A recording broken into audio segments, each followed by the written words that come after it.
Over to you. SKN Eid Mubarak. SKN ഒപ്പം 40ഓളം പേരാണ് ഈ ലഹരി വിരുദ്ധ യാത്രയിലുള്ളത്. SKN 40 അവർക്കെല്ലാം തന്നെ പെരുന്നാൾ ആശംസകൾ.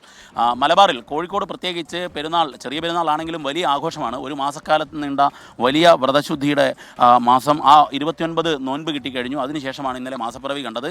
ഉപവാസത്തിൻ്റെ പകലും ഉപാസനയുടെ രാവുമായുള്ള ആ ദീർഘനാളുകൾ അത് വ്രതശുദ്ധിയുടേതായിരുന്നു, ആത്മനവീകരണത്തിൻ്റെ ആയിരുന്നു. അത് കഴിഞ്ഞുള്ള പെരുന്നാളിലെ ആഘോഷങ്ങളിലേക്ക് കടക്കുന്നത് പെരുന്നാൾ നമസ്കാരമാണ്. നമ്മൾ അതിൻ്റെ തത്സമയ ദൃശ്യങ്ങളാണ് ഇപ്പോൾ രാജേഷ് വെള്ളരി കൊണ്ട് കാണിക്കുന്നത്.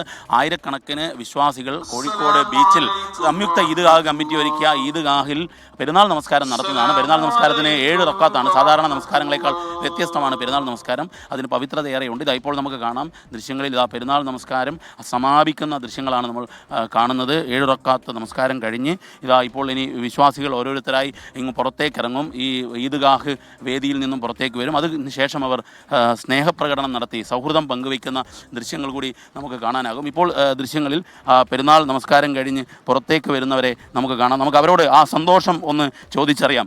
ഈദ് മുബാറക്. പെരുന്നാൾ നമസ്കാരത്തിന് ഏറെ പ്രത്യേകതകളുണ്ട്. തീർച്ചയായിട്ടും ഈ ഒരു മാസം വ്രതമനുഷ്ഠിച്ച് ശേഷമാണ് പെരുന്നാൾ ആഘോഷിക്കുന്നത്. ആ മനസ്സിൻ്റെ ശുദ്ധത നിലനിർത്തുവാൻ വേണ്ടിയാണ് പെരുന്നാൾ ആഘോഷം കൂടി. ഈദ് മുബാറക്. പെരുന്നാൾ ഗംഭീരമാവട്ടെ. SKN നമുക്ക് കോഴിക്കോട്ട് പെരുന്നാൾ നമസ്കാരത്തിൽ മറ്റ് മതസ്ഥരും അവർക്ക് സ്നേഹം പങ്കുവയ്ക്കാൻ വേണ്ടി വരും. നമുക്ക് കാണാം MK രാഘവൻ MP ദൃശ്യങ്ങളിൽ നമുക്ക് കാണാവുന്നതാണ്. ഒപ്പം തന്നെ അഭിജിത്ത് കോൺഗ്രസ് നേതാവ്, ഇവരെല്ലാം തന്നെ ഈ പെരുന്നാൾ നമസ്കാരം കഴിഞ്ഞ് പോകുന്ന വിശ്വാസികളെ അവരെ പെരുന്നാൾ ആശംസകൾ അറിയിക്കാൻ വേണ്ടിയാണ് ഇവരെത്തുന്നത്. നമുക്ക് MK രാഘവൻ MPയോട് ചോദിക്കാം. പെരുന്നാൾ വേളയിൽ അദ്ദേഹം എത്തിയിരിക്കുകയാണ് വിശ്വാസികൾക്ക് ആശംസകൾ നേരാൻ.